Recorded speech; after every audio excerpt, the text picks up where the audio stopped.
Hello students, आज हम लोग जो फिर जो है वेरी वेरी इंपॉर्टेंट क्वेश्चन जो वीवीआई क्वेश्चन कुल जो है फिर दो क्वेश्चन सॉल्व करेंगे। तो चलिए जो पहला क्वेश्चन सॉल्व करते हैं इस वीडियो सीरीज का। तो सबसे पहला क्वेश्चन है मांग की लोच क्या है, और उसमें कहा जा रहा है कि मांग की लोच को प्रभावित करने वाले 4 तत्वों को लिखना है।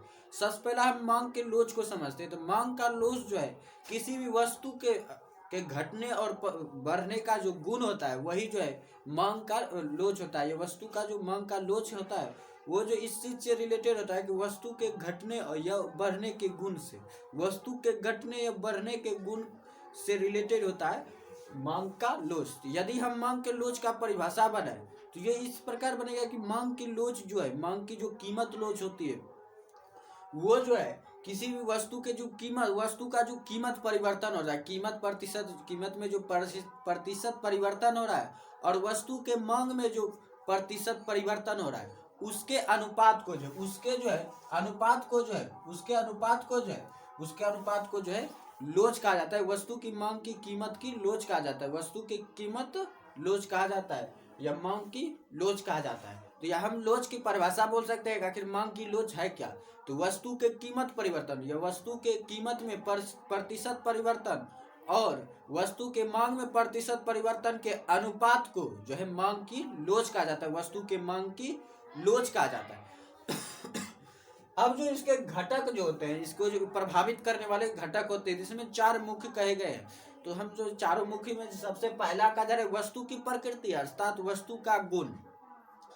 वस्तु का गुण कहा जा रहा है कि सबसे पहला जो घटक है जो मांग की लोच को प्रभावित करता है तो उसमें जो है वस्तु का गुण। तो वस्तु, सबसे पहले वस्तु को समझना होगा। तो वस्तु जो है 3 प्रकार के होते हैं। एक होता है कि आवश्यक वस्तु जो हमारे लिए जरूरी है, हर दिनचर्या में जो हमारे लिए वस्तु जरूरी है। दूसरा होता है आरामदायक वस्तु जो हमें आराम देती है। और तीसरा होता है विलासिता वस्तु कि जो हम जो अपनी इच्छा से शौक के लिए जो कोई वस्तु की इच्छा रखते हैं।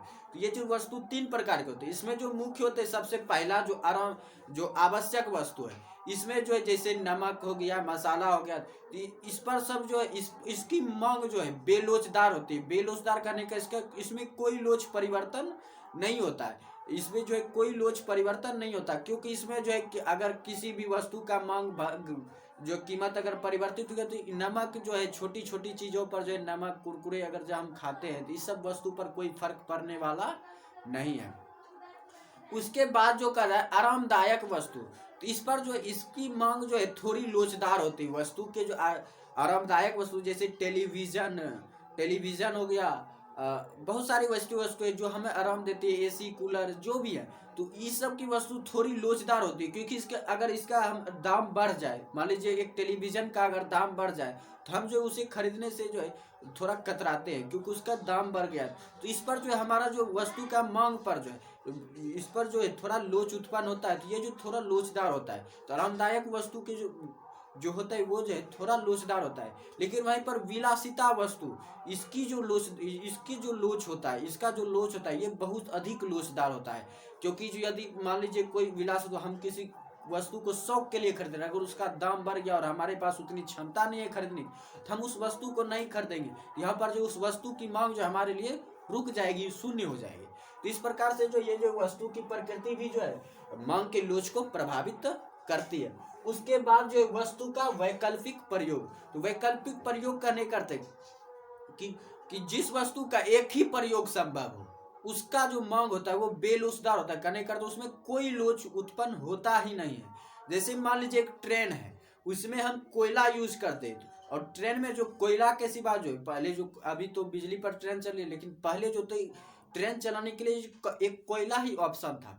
तो वहां पर जो एक ही प्रयोग उसका, उस कोयले का जो रेलगाड़ी के लिए जो है वो जो एक ही प्रयोग उसका संभव होता था। इसलिए रेलगाड़ी के लिए जो कोयला का जो मांग होगा वो बेलोचदार होगा क्योंकि उसका एक ही प्रयोग संभव है। लेकिन वहीं पर अगर घरों में कोयले की बात की जाए तो वहां पर जो कि वहां पर एक वैकल्पिक जो उसका विकल्प होता है, कोयले का स्थान पर हम लकड़ी भी जला सकते हैं। अगर कोयले की मांग बढ़ गई, कोयले की अगर कीमत बढ़ गई तो वहां पर जो है हम उसके जगह जो है लकड़ी का यूज कर लेते हैं, जिससे जो कोयले की जो मांग है वो घट जाती है, कोयले की मांग घट जाती है और ये जो है लोचदार हो जाता है। तो इस प्रकार से जो वस्तु का वैकल्पिक प्रयोग भी जो है मांग की लोच को प्रभावित करता है। उसके बाद है सी नंबर, व्यय की राशि, खर्च की गई राशि। खर्च की गई राशि, तो इसमें भी जो है हमारे जो है खर्च की गई राशि जो है जो फर्क पड़ता है कि जिस वस्तु की कीमत ज़्यादा होती है तो उस वस्तु को जो हम खरीदने से थोड़ा कतराते हैं, या उस वस्तु की मांग को जो हम थोड़ा संतुलित कर देते हैं, संकुचित कर देते हैं। वहीं पर जो है किसी वस्तु को हम अधिक से अधिक जो जो हमारे लिए ज़्यादा आवश्यक उसको हम खरीदते हैं, लेकिन जो यहाँ पर जो व्यय की राशि जो है हम उसी वस्तु पर ज़्यादा खर्च करना चाहते हैं जो हमारे लिए अति से अति आवश्यक है, क्योंकि जो है हम जो बचत ज़्यादा से ज़्यादा करना चाहते हैं, और इसीलिए जो वस्तु की मांग जो यहाँ पर जो है संकुचित हो जाती है। उसके बाद है आय स्तर। तो यहाँ पर भी जो है मान लीजिए कि एक गरीब आदमी है और एक अमीर आदमी है, तो यहाँ पर अगर किसी भी चीज़ का मान लीजिए टेलीविज़न हो गया, एसी कूलर जो भी है, इसका अगर कीमत बढ़ जाए तो अमीर आदमी को कोई फर्क पड़ने वाला नहीं, उसकी कीमत बढ़ जाए या घट जाए उससे अमीर आदमी को कोई फर्क पड़ने वाला नहीं है। तो वहाँ पर जो आय स्तर करने करके कोई अगर लाख रुपये कमाता है और कोई 1000 रुपये कमाता है तो लाख रुपये के लिए उस टेलीविजन पर कोई फर्क नहीं पड़ेगा, लेकिन वहीं 1000 रुपये कमाने वाले व्यक्ति के लिए 1000 रुपये के स्तर वाले व्यक्ति के लिए जो है वहाँ पर जो उसकी मांग जो है लोचदार हो जाएगी, वो जो घटने बढ़ने लगेगी। लेकिन एक अमीर व्यक्ति के लिए जो इस पर कोई फर्क नहीं पड़ेगा। तो एक अमीर व्यक्ति के लिए जो है वस्तु की मांग जो है वो जो मांग है वो लोचदार नहीं, वो बेलोचदार हो जाएगी। तो इस प्रकार से जो है ये 4 घटक हैं, वस्तु की प्रकृति और वैकल्पिक और व्यय राशि और आय स्तर, ये चारों जो है वस्तु की मांग की लोच को जो है प्रभावित करते हैं। और वहां पर जो सबसे पहला जिसमें पॉइंट था वो है मांग की लोच। तो अगर हमें मांग की लोच एक उदाहरण के रूप में समझते हैं, जैसे रबर है, वो जो जिसे जब हम उस पर दबाव डालते हैं तो वो फैल जाता है, और दबाव कम करते हैं तो वो घटने लगता है, वो जो घटने लगता है, और जब हम उसे पूरा दबाव देना बंद कर देते हैं तो वह पुनः जो अपनी जैसी स्थिति में होता है उसी स्थिति में आ जाता है। ठीक इसी प्रकार जो वस्तु की मांग भी जो इसी प्रकार से जमी रहती है कि उस पर जो है जब यदि हम वस्तु की मांग पर जो है जब हम कीमत परिवर्तन के अनुसार जो अपनी इच्छा रखते हैं, अपनी आवश्यकता को संतुलित करने लगते हैं, तो वहां पर जो है मांग की कीमत में जो परिवर्तन होने लगता है, और वस्तु के मांग में उसी प्रकार जो है वस्तु की मांग में कीमत के परिवर्तन को अनुसार जो वस्तु की मांग में भी जो हम लोग परिवर्तन करने लगते हैं। तो यही जो है वस्तु की मांग कहलाता है। तो हम कह सकते हैं वस्तु की मांग, वस्तु की कीमत परिवर्तन और वस्तु के अनुपात परिवर्तन के, वस्तु के मांग में अनुपात परिवर्तन के अनुपात को जो है हम मांग की लोच कहते हैं। अब हम चलते हैं सेकंड नंबर क्वेश्चन पर। तो ये इस सीरीज का जो है 4 नंबर क्वेश्चन है, और इससे पहले 2 वीडियोज हमने पहले वीडियो सीरीज में जो है हम लोग सॉल्व किया था। तो चलिए शुरू करते हैं second number question. 4 number question, मांग के नियम की व्याख्या करें, और कहा जा रहा है उसकी मान्यता को भी लिखना है। तो मांग के नियम का सबसे पहले समझते हैं। तो मांग का नियम कहता है कि अन्य बातें समान रहने पर, अन्य बातें जो है समान रहने पर, वस्तु की कीमत बढ़ने पर, वस्तु का कीमत बढ़ने पर वस्तु का मांग घट जाता है, और वस्तु का कीमत घटने पर वस्तु का मांग बढ़ जाता है। अर्थात कहने करते कि कीमत जो है मांग के व्युत्क्रमानुपाती होता है, व्युत्क्रमानुपाती होता है। कहने करते कि यदि कीमत बढ़ेगा तो वस्तु का मांग घटेगा, और कीमत घटेगा तो वस्तु का मांग बढ़ेगा। तो ये जो है वस्तु का मांग का नियम कहलाता है कि वस्तु का मांग का नियम कहता है कि अन्य बातें समान रहने पर, वस्तु के कीमत बढ़ने पर, वस्तु की कीमत बढ़ने पर वस्तु का मांग घटता है, और वस्तु का कीमत घटने पर वस्तु का मांग बढ़ता है। तो ये था जो है मांग का नियम। तो अब कहा जा रहा है कि इसका मान्यता, जैसे हमने इसी नियम के शुरुआत में कहा अन्य बातें समान रहने पर, तो इसी में आता है कि आखिर अन्य बातें में क्या क्या समान रहेगा कि जिसके बाद जो है ये वस्तु का कीमत बढ़ने पर वस्तु का मांग घट जाएगा, वस्तु का कीमत घटने पर वस्तु का मांग बढ़ जाएगा, ऐसा होता है। तो अन्य बातें में यही जो है वस्तु उसकी जो मान्यता होती है, उसकी जो सीमा होती है वस्तु के मांग के नियम की, यही अन्य बातें में। तो उसमें है कुल 4। सबसे पहला उपभोक्ता की आय, उपभोक्ता की रुचि, और वस्तु का कीमत। मांग से संबंधित जो वस्तु है उसका कीमत में कोई परिवर्तन नहीं होना चाहिए, और वस्तु आदमी जो है या उपभोक्ता जो है वो जो है किसी भविष्य के चिंता, वस्तु के कीमत के भविष्य में परिवर्तन होने की चिंता में ना बैठा हो, या संभावना में ना बैठा हो। कहने करते हैं मान लीजिए कोई वस्तु है, हम उसके जो कीमत परिवर्तन अभी हमारी मांग है उस वस्तु, कोई वस्तु ऐसी है जिसकी हमारी मांग है, लेकिन हम उसे खरीदना नहीं चाहते भविष्य के चिंता में कि भविष्य में जो इसका दाम जो है बदलेगा, तब हम खरीदेंगे।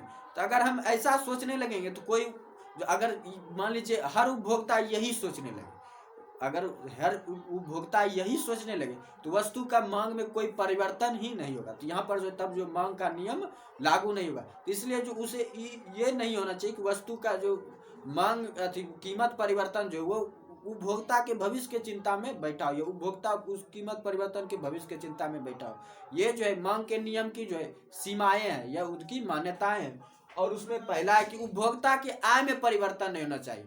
कि मान लीजिए कोई 1000 रुपये कमाता है कि तो उसमें जो अगर वो अभी मान लीजिए मेरा कोई मांग है कि एक टीवी लेना है, तो वहां पर जो अगर 1000 रुपये है तो हम उससे मांग रखें, 1000 रुपये के दृष्टिकोण से हम मांग रखें कि हम वो खरीद सकते हैं, तो हमारी वो वस्तु की मांग है। लेकिन मान लीजिए हमारी आय घट गई, 1000 से 500 रुपये हो गए, तो वहाँ पर जो हमारी जो मांग है वस्तु की, टेलीविजन की मांग जो है वो रुक जाएगी, वो शून्य में चली जाएगी। तो इसलिए कहा जाता है कि जो वस्तु का आय में परिवर्तन नहीं होना चाहिए। उसके बाद दूसरा है कि हमारी इच्छा नहीं बदलनी चाहिए।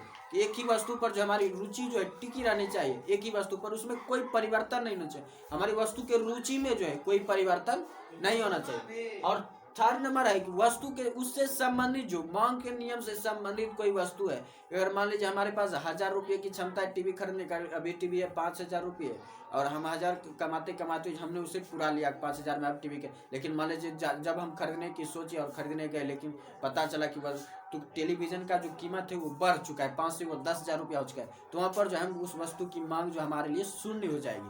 तो इसलिए जो उससे संबंधित मांग से संबंधित जो वस्तु की कीमत भी जो है कोई परिवर्तन नहीं होना चाहिए, कोई बदलाव नहीं होनी चाहिए।